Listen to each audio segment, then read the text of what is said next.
నమస్కారం. నా పేరు డాక్టర్ షగుప్తా. నేను న్యాచురోపతి డాక్టర్‌ని.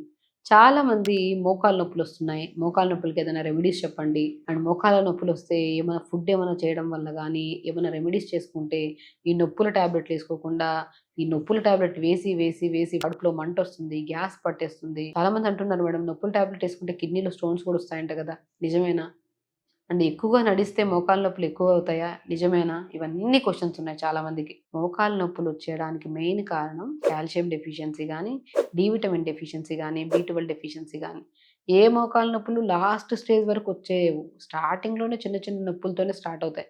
అది అశ్రద్ధ చేస్తే ఒకరోజు క్రానిక్ పెయిన్స్ అవుతాయి దాన్ని. సో, మోకాళ్ళ నొప్పులు ఫస్ట్ స్టార్టింగ్‌లో ఎలా ఉంటాయి? మనం కంఫర్టబుల్‌గా నడుస్తున్నాం, రన్నింగ్ చేస్తున్నాం, ఎవ్రీథింగ్ పర్ఫెక్ట్. కానీ ఏదో మనము చిన్నగా ఏదో డిస్కంఫర్ట్‌నెస్ కాలేస్తున్నప్పుడు ఎక్కడో చిన్న ప్రాబ్లమ్ వచ్చింది. లేదా టక్ టక్ టక్ టక్ సౌండ్‌లొస్తున్నాయి. టక్ టక్ సౌండ్ లిగమెంట్ సౌండ్స్ కామన్. కానీ ఒకసారి టక్ సౌండ్ వస్తే మళ్ళీ రావడానికి కొద్దిగా టైం తీసుకుంటది. సెకండ్స్ టైం తీసుకుంటది. కానీ మనకి ఇక్కడేంటంటే ప్రతిసారి టక్ టక్ అనిపిస్తుంది. కొద్దిగా హెవీగా అనిపిస్తుంది మోకాళ్ళ దగ్గర. ఇది అనిపించినప్పుడు మనం ఖచ్చితంగా కొన్ని టెస్టులు చేయించుకోవాలి. ఏంటవి? కాల్షియం టెస్ట్ చేయించుకోండి. బి12 టెస్ట్ చేయించుకోండి. డి విటమిన్ టెస్ట్ చేయించుకోండి. ఐరన్ టెస్ట్ చేయించుకోండి. ఇవి కంపల్సరీ చేయించుకోండి.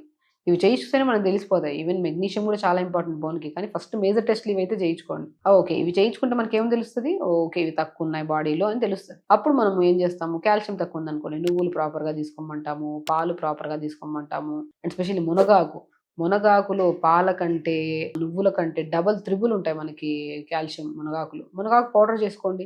మునగాకులో డి విటమిన్ వచ్చేస్తది. బి12 విటమిన్స్ వచ్చేస్తాయి. ఐరన్ వచ్చేస్తది. అండ్ మోరోవర్ మనకి కాల్షియం వచ్చేస్తది. ఇన్ని కాంప్లెక్స్ విటమిన్స్ అన్నీ వస్తాయి మునగాకులో. మునగాకును పౌడర్ చేసి పెట్టేసుకొని, లేత మునగాకు తెచ్చుకోండి మంచిగా. మనం ఎండకు పెట్టేసుకొని పౌడర్ చేసుకొని, మునక్కాయలుంటాయి గదా! ఒక 4, 5 కాయలు తెచ్చుకొని దాన్ని మునక్కాడల్ని ఉడకబెట్టండి. ఆ గుజ్జంతా తీయండి. ఆ గుజ్జంతా తీసి అవి గూడా ఎండకు పెట్టేసేయండి.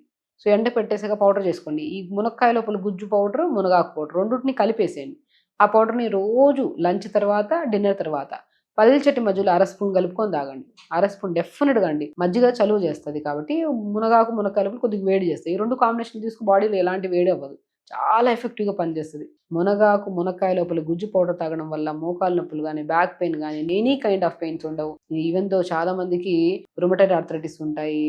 సో, ఇలాంటి ఎస్ఎల్ఈ ప్రాబ్లమ్స్ ఏ ప్రాబ్లమ్స్ ఉన్నా, ఏ నొప్పులనేవి ఉన్నా మునక్కాయ లోపల గుజ్జు, మునగాకు బోన్‌కి చాలా స్ట్రెంథెనింగ్. బోన్‌కే కాదు స్కిన్‌కి, హెయిర్‌కి, బాడీకి ఎవ్రీథింగ్ చాలా ఎఫెక్టివ్‌గా పనిచేస్తుంది. ప్రిపరేషన్ కూడా మనం బయటకెళ్ళి కొనేసే బదులు ఇంత మునక్కాయ లోపల గుజ్జు, ఇంత మునగాకు రెండిటిని ఎండబెట్టి పౌడర్ చేసుకుంటే, ఆ పౌడర్ ఇంత మజ్జిగలో కలుపుకొని తాగడం గానీ, హాట్ వాటర్‌లో కలుపుకొని తాగడం గానీ, లేదంటే జావ పౌడర్‌లో రాగి జావ చేస్తాం కదా! రాగి జావలో పౌడర్ కలుపుకొని తీసుకోవడం గానీ, ఏదో ఒక పద్ధతిలో. లేదంటే మనము కూరలు చేస్తున్నప్పుడు కూరల్లో జల్లుకొని తీసుకోవడం గానీ, బ్రహ్మాండంగా పనిచేస్తుందండి. మునక్కాయ ఎట్లాంటిదంటే ఒక సుప్రీం ప్లాంట్ అంటారు. అంటే అన్నిటికంటే ఒక రాజ్యానికి రాజు ఎంత ఇంపార్టెంటో మిగతా మంత్రులు ఇవన్నీ వెజిటబుల్స్. వెజిటబుల్స్‌లో మెయిన్ రాజు ఎవరు? మునగాకు, మునక్కాయలే.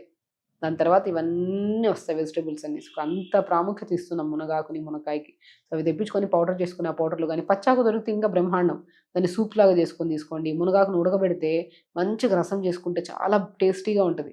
మునక్కాయ లోపల గుజ్జు ఉంటది కదా! ఆ గుజ్జంతా తీసేసి మనం చపాతీ పిండిలో కలుపుకొని చపాతీ చేసుకోవడం, ఇడ్లీ బ్యాటర్స్‌లో కలుపుకొని ఇడ్లీ చేసుకోవడము, దోసల్లో ఏసుకోవడము.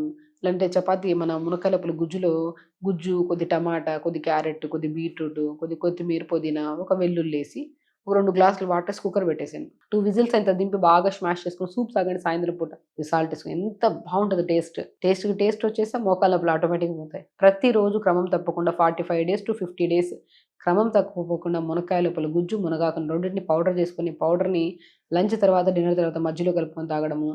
పల్చటి మధ్యలో పావు స్పూనే కలుపుకొని తాగడం. మధ్యాహ్నం పావు స్పూన్, సాయంత్రం పావు స్పూను. నీళ్లు బాగా తాగడము, క్యారెట్స్ బాగా తీసుకోవడము, అండ్ బచ్చల కూర ఒకటి, మునగాకు ఒకటి, తోటకూర ఒకటి, కర్రీస్‌లాగా గూడా చేసుకొని, రసంలాగా గూడా చేసుకొని పెట్టుకొని తినొచ్చు. సో, ఇలా తీసుకుంటూ మనం pumpkin seeds, water melon seeds, sunflower seeds, phool makhana, తెల్ల నువ్వులు, ఫ్లాక్స్ సీడ్స్ 5 రకాల సీడ్స్ చాలా important. Pumpkin seeds, water melon seeds, sunflower seeds, phool makhana, తెల్ల నువ్వులు అండ్ ఫ్లాక్స్ సీడ్స్ వీటన్నిటిని 6ని దూరగా వేపేసుకొని మనం పౌడర్ ఫార్మ్ చేసుకోవచ్చు. లేదంటే డైలీ మనం స్నాక్ లాగా నమిలి కూడా తినొచ్చు. చాలా బ్రహ్మాండంగా యూజ్ అవుతది. నరాలకి చాలా మంచిది. జుట్టు హెల్తీగా ఉంటది. బాడీ బోన్స్ స్ట్రాంగ్‌గా ఉంటాయి. ఎవ్రీథింగ్ బావుంటది. అంటే నట్స్‌ని తెప్పించుకొని మంచిగా రోస్ట్ చేసుకొని తినడం.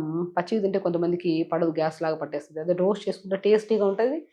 మనం ఒక స్పూన్ ఎక్స్ట్రా తిన్న ప్రాబ్లమ్ ఏమి ఉండదు. సో, ఇలా చేసుకొని తినడము, మనం మోకాళ్ళ నొప్పులనేది ఏ రీజన్‌తో వచ్చినా సరే బెస్ట్ వే తగ్గించుకోవడానికి న్యాచురల్ ప్రాసెస్ చేస్తే ఇంటర్నల్‌గా హెల్తీగా ఉంటది bone. And synovial fluid form అవుతది. లిగమెంట్ ప్రాబ్లమ్స్ ఉండవు మనకి. ఈ ప్రాబ్లమ్స్ అన్నీ పోతాయి. Any kind of back pain, knee pain and cervical pain, sciatica pain, any pains ఈ కైండ్ ఆఫ్ ఫుడ్‌ని తీసుకోవడం, చిన్న చిన్న ఎక్సర్సైజ్ చేసుకోవడం, మనకి ఏదైతే సూట్ అవుతదో ఆ ఎక్సర్సైజ్ చేసుకోవడం, నీళ్లు ప్రాపర్‌గా తాగడం, తొందరగా పడుకోవడం, ఎక్కువగా ఆలోచించకుండా స్ట్రెస్ లేకుండా ఉంటే ఏ సమస్య ఉండదు. సో, ఖచ్చితంగా చేయండి. హెల్తీగా ఉండండి. హ్యాపీగా ఉండండి. నమస్కారం.